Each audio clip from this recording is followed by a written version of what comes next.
El tema 26 es pasar de la oscuridad a la luz. ¿Y qué significa pasar de la oscuridad a la luz? Pues significa que el tema 26 vamos a conocer cuál es exactamente nuestras relaciones con el exterior y cómo influye. ¿Qué es una divisa? Una moneda que no es propia. ¿Qué es el tipo de cambio? La cotización de una moneda con respecto a otra. El tema 26 lo tienen que estudiar, como les he dicho en los anteriores temas, por el libro. Yo lo único que hago aquí es un breve resumen, sobre todo porque lo hemos dado en clase ya, yo creo que 2 o 3 veces. Lo hemos dado en clase propiamente dicho, lo hemos dado en clase online, lo estoy resumiendo en el vídeo y lo tienen que estudiar por el libro.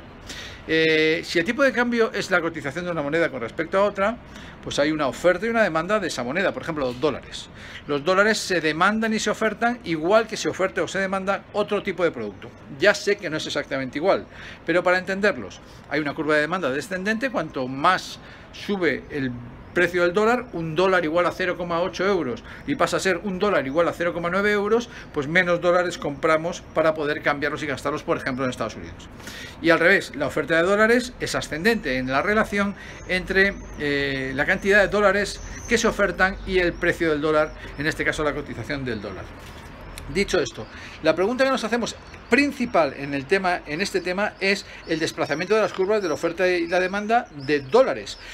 Estoy siempre partiendo de la hipótesis de que somos norteamericanos y que nos compete el dólar. Lo puedo hacer en el examen, lo puedo preguntar siendo europeos, pero sigamos siendo norteamericanos. La oferta de dólares, la demanda de dólares, ¿por qué aumenta la demanda de dólares? Si aumentan las exportaciones de los Estados Unidos, se desplaza la demanda de dólares hacia la derecha. Es decir, aumenta la demanda de dólares. ¿Por qué? Porque fíjense, si yo soy norteamericano y estoy exportando un determinado bien, lo que hace el importador europeo, por ejemplo, o de otro país, es comprar dólares para pagarme en dólares.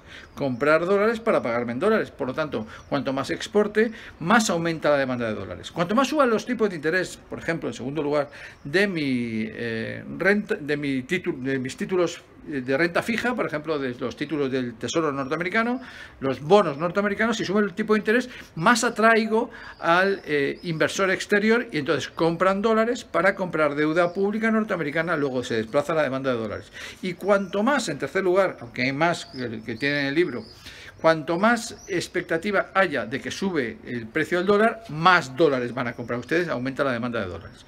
Y la oferta de dólares es exactamente al revés. Si yo importo del exterior, yo suelto dólares para pagar, que luego se cambiarán por la moneda del país del que importo, con lo cual estoy aumentando la oferta de dólares a través de una importación. Y por otro lado, si suben los tipos de interés de un país tercero, aumenta la oferta de dólares porque me atrae como inversor norteamericano comprar esa deuda. En realidad, tanto la oferta como la demanda de dólares en relación a los tipos de interés depende del diferencial de tipo de interés entre, por ejemplo, el tipo de interés de la deuda pública europea y el tipo de interés de la deuda pública norteamericana. Bien, así contado en vídeo parece un pequeño lío, pero lo hemos visto en clase profusamente. ¿Y qué ocurre cuando se desplaza la demanda y la oferta de dólares? Cuando por ejemplo, si se desplaza la demanda de dólares hacia la derecha, porque aumentan las exportaciones de bienes norteamericanos o servicios norteamericanos o transferencias o lo que ustedes deseen, aumenta exportaciones de los Estados Unidos y por lo tanto lo que hace es aumentar la demanda de dólares, por lo tanto se desplaza hacia la derecha. Y si se desplaza hacia la derecha, es decir, asciende la curva de demanda de dólares, lo que hace es subir el precio del dólar y aumentar la cantidad de dólares en el mercado, que es lo que hay que responder en el examen. Eso sí, lo que no viene en el libro es la balanza de pagos, que es el registro sistemático y anual de las entradas y salidas de los ingresos y pagos por razones de transacciones internacionales de un determinado país, que se divide en balanza comercial, que es los ingresos y pagos por bienes, en balanza de transferencia de servicios, que son los ingresos y pagos por servicios del o al exterior, de la balanza de rentas primarias, que son las rentas obtenidas por las inversiones realizadas, tanto intereses como beneficios, y las rentas secundarias, que son las rentas del tipo de transferencias, tales como las donaciones sin contrapartida o las remesas de los inmigrantes. Esos cuatro suman lo que llamamos la balanza por cuenta corriente, que si le sumamos la balanza de capitales, que son las inversiones, nos da la variación de reservas, que son los aumentos o disminuciones de divisas o reservas dentro de nuestro Banco Central, que en este caso sería el Banco de España. Además de los equilibrios que hemos visto en el capítulo 24 que el déficit o superávit, el saldo exterior, es igual al déficit o superávit, el saldo del sector privado más el déficit de superávit, el saldo del sector público. Todo eso lo tienen en el libro. Pueden ver una ampliación en el siguiente vídeo que les voy a poner, pero no se olviden de estudiarlo por el libro y sobre todo por los problemas que hemos hecho tanto en clase como online, sobre todo online. Hemos hecho un montón de ejercicios en relación a los movimientos de la oferta y la demanda de dólares o de euros, depende del país de origen o donde estén ustedes. Vean este vídeo. El tipo de cambio nominal. Probablemente lo que más oímos en los noticieros económicos es lo que está pasando con el dólar. El dólar subió 4 pesos, el dólar bajó 2 pesos, el dólar alcanzó su valor más bajo o más alto en 3 meses, en un año o cosas por el estilo. ¿Qué explica el movimiento en los tipos de cambio? ¿De qué depende el valor de una moneda? Eso es lo que queremos aprender en este módulo. El tipo de cambio nominal. Probablemente lo que más oímos en los noticieros económicos es lo que está pasando con el dólar. El dólar subió 4 pesos, el dólar bajó 2 pesos, el dólar alcanzó su valor más bajo o más alto en 3 meses, en un año o cosas por el estilo. ¿Qué explica el movimiento en los tipos de cambio? ¿De qué depende el valor de una moneda? Eso es lo que queremos aprender en este módulo. El tipo de cambio, la paridad de una moneda expresada en términos de otra, es una variable muy importante en cualquier economía. El tipo de cambio es importante también porque tiene efectos sobre la inflación a través de los precios de los bienes importados. Cuando sube el dólar fuertemente, hace por ejemplo que los autos importados se vuelvan más caros. Esto le pasa obviamente a todos los bienes importados. Por lo tanto, cuando el valor del tipo de cambio sube, tiende a subir la inflación también. Esto varía de una economía a otra dependiendo de cuánto peso tengan estos bienes en la canasta del IPC. El tipo de cambio, la paridad de una moneda expresada en términos de otra, es una variable muy importante en cualquier economía. El tipo de cambio es importante también porque tiene efectos sobre la inflación a través de los precios de los bienes importados. Cuando sube el dólar fuertemente, hace por ejemplo que los autos importados se vuelvan más caros. Esto le pasa obviamente a todos los bienes importados. Por lo tanto, cuando el valor del tipo de cambio sube, tiende a subir la inflación también. Esto varía de una economía a otra dependiendo de cuánto peso tengan estos bienes en la canasta del IPC. Para entender bien los tipos de cambio, la nomenclatura es debido a muerte, para no quedar confundidos muy pronto. Lo más habitual es expresar el tipo de cambio como el valor de la moneda extranjera expresada en términos de nuestra moneda. Así, por ejemplo, hablamos de que el dólar vale 600 pesos. El dólar es la moneda extranjera, el peso la nuestra. Necesitamos 600 pesos para comprar un dólar. Los japoneses, cuya moneda es el yen, hablan del dólar expresado en yenes y así. Este tipo de cambio que expresa la paridad entre dos monedas es lo que llamamos tipo de cambio nominal, el cual es muy importante distinguir del llamado tipo de cambio real, del cual hablaremos más adelante. Para entender bien los tipos de cambio, la nomenclatura es debido a muerte, para no quedar confundidos muy pronto. Lo más habitual es expresar el tipo de cambio como el valor de la moneda extranjera expresada en términos de nuestra moneda. Así, por ejemplo, hablamos de que el dólar vale 600 pesos. El dólar es la moneda extranjera, el peso la nuestra. Necesitamos 600 pesos para comprar un dólar. Los japoneses, cuya moneda es el yen, hablan del dólar expresado en yenes y así. Este tipo de cambio que expresa la paridad entre dos monedas es lo que llamamos tipo de cambio nominal, el cual es muy importante distinguir del llamado tipo de cambio real, del cual hablaremos más adelante. Ahora viene algo importante. Cuando el tipo de cambio sube, por ejemplo pasa de 600 a 610 pesos, nuestra moneda vale menos, o viceversa, la moneda extranjera, en este caso el dólar, vale más. Entonces hablamos de una depreciación de nuestra moneda. Por el contrario, cuando el tipo de cambio baja, nuestra moneda vale más. Pasa, por ejemplo, de 600 a 590 pesos, y hablamos entonces de una apreciación de la moneda. Es clave mantener esto en mente. Ahora viene algo importante. Cuando el tipo de cambio sube, por ejemplo pasa de 600 a 610 pesos, nuestra moneda vale menos, o viceversa, la moneda extranjera, en este caso el dólar, vale más. Entonces hablamos de una depreciación de nuestra moneda. Por el contrario, cuando el tipo de cambio baja, nuestra moneda vale más. Pasa, por ejemplo, de 600 a 590 pesos, y hablamos entonces de una apreciación de la moneda. Es clave mantener esto en mente. El tipo de cambio nominal sube, esto es una depreciación nominal. Esto quiere decir que nuestra moneda vale menos y que los bienes de afuera son más caros. Por ejemplo, viajar o comprar un auto. Si el tipo de cambio nominal baja, hablamos de una apreciación nominal. Esto quiere decir que nuestra moneda vale más y los bienes de afuera son más baratos, como por ejemplo comprar un teléfono importado.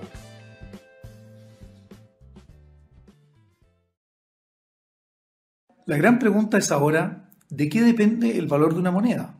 ¿Por qué sube o baja? Intentemos esbozar una sencilla explicación de algo que es difícil de entender. Primero tenemos que considerar que el tipo de cambio es un precio de mercado. Pero, ¿de qué mercado? Del mercado de nuestra moneda, el peso. Es el mercado donde hay personas que quieren comprar pesos y otras que quieren vender pesos. El intercambio se produce mayoritariamente con la moneda más transada internacionalmente, que es el dólar. Esto es similar al mercado de las papas, donde hay gente que vende y gente que compra papas, y dependiendo del equilibrio de oferta y demanda de papas, ¿cuál será el precio de esta? Si hay más oferta que demanda, el precio tenderá a bajar, y si hay más demanda que oferta, a subir. Con las monedas no es muy distinto. Pensemos primero en quiénes quieren comprar nuestra moneda, los pesos. Primero están los exportadores. Ellos venden afuera sus productos y reciben dólares a cambio, los cuales quieren luego cambiarlos por pesos. Ellos demandan pesos. El segundo gran grupo son los inversionistas internacionales, que quieren invertir en nuestro país. Ellos quieren comprar pesos para realizar inversiones en Chile. ¿Quiénes venden ahora nuestra moneda? Ya captamos la lógica y resulta más fácil de entender. Importadores de bienes que necesitan moneda internacional para pagar los bienes que traen e inversionistas locales que quieren salir a invertir afuera. Entendemos ahora que las exportaciones e importaciones de bienes afectarán la oferta y demanda por nuestra moneda y por tanto el tipo de cambio. Si por alguna razón suben mucho nuestras exportaciones, el tipo de cambio tenderá a bajar, y viceversa, si suben las importaciones, este tenderá a subir. Pensemos, por ejemplo, que repentinamente sube el precio del petróleo.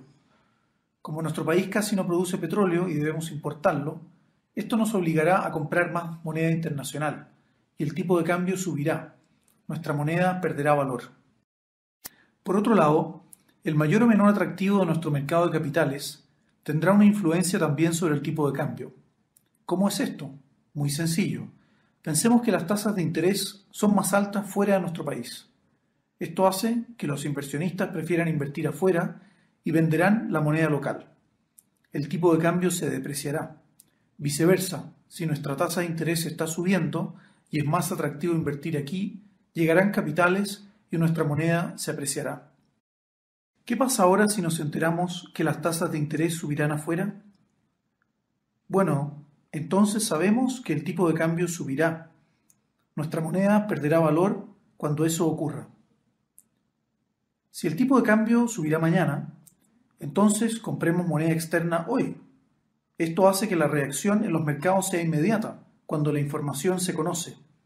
Es decir, la sola expectativa de un cambio en las tasas de interés mañana hará reaccionar los tipos de cambio hoy. Por eso los tipos de cambio son tan volátiles y fluctúan mucho de un día para otro. Podemos concluir que básicamente son las entradas y salidas de divisas asociadas a los movimientos internacionales de bienes y de capitales los que hacen fluctuar el tipo de cambio nominal. El tipo de cambio real. Veamos ahora qué es el tipo de cambio real. Este es un concepto que a veces puede resultar difícil de entender. El tipo de cambio real se define como el tipo de cambio nominal multiplicado por el precio de los bienes afuera, P estrella, y dividido por el precio de los bienes nacionales, P. Es decir, el tipo de cambio real es igual a el tipo de cambio nominal por los precios externos dividido en los precios domésticos. ¿Qué quiere decir esto? Pensemos en el siguiente ejemplo. El valor de un chocolate en el país es de 300 pesos. Afuera, el chocolate vale $1 y el tipo de cambio nominal es de 600 pesos por dólar. ¿A cuánto equivale el tipo de cambio real? Aquí aplicamos nuestra fórmula. El tipo de cambio real es igual a 600 pesos por dólar por $1 que vale el chocolate afuera, dividido en 300 pesos, que es lo que vale adentro. Esto equivale a 2. ¿Qué quiere decir esto? Expresa el precio de mis bienes en términos de los bienes afuera. Para comprar un bien afuera, un chocolate, necesito 2 bienes domésticos, 2 chocolates domésticos.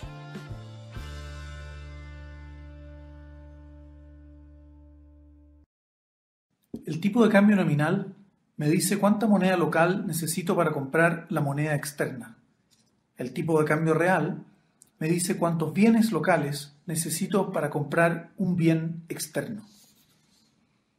Si el tipo de cambio real sube, hablamos de depreciación real. Mis bienes valen menos en términos de los bienes externos. Y si el tipo de cambio real baja, hablamos de apreciación real. Mis bienes valen más o son más caros en términos de los bienes de afuera. Volvamos al ejemplo. Inicialmente necesitábamos 2 bienes domésticos para comprar uno afuera. Supongamos ahora que el chocolate sube de precio en Chile a 400 pesos. Esto llevará el tipo de cambio real a 1,5. Ahora solo necesito 1,5 bienes para comprar un bien afuera. Ha ocurrido una apreciación real. ¿Cómo se calcula el tipo de cambio real? Habitualmente el tipo de cambio real se calcula usando muchos bienes y monedas. Se construyen promedios de los bienes que intercambiamos con el exterior, ponderados por sus precios en las respectivas monedas y el tipo de cambio nominal con esas monedas. El tipo de cambio real es un indicador de competitividad. Nos dice cuán cara es nuestra economía versus otras economías. Si el tipo de cambio real baja, nuestra economía se vuelve más cara y menos competitiva. Viceversa, si el tipo de cambio real sube, somos más baratos y más competitivos internacionalmente. ¿Cómo se calcula el tipo de cambio real? Habitualmente el tipo de cambio real se calcula usando muchos bienes y monedas. Se construyen promedios de los bienes que intercambiamos con el exterior, ponderados por sus precios en las respectivas monedas y el tipo de cambio nominal con esas monedas. El tipo de cambio real es un indicador de competitividad. Nos dice cuán cara es nuestra economía versus otras economías.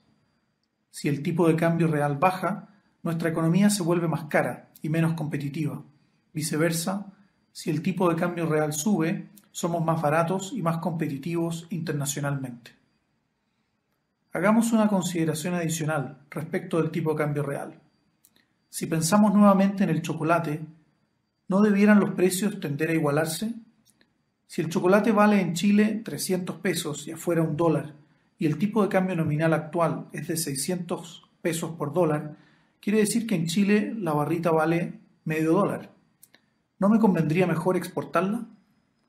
La compro en Chile por $0,5 y la vendo afuera por $1. Es un negocio redondo. Hay costos de transporte y barreras arancelarias que eventualmente pueden impedir esto, pero en general es lo que tenderá a ocurrir. Las fuerzas de mercado intentarán igualar los precios de los bienes en distintas economías.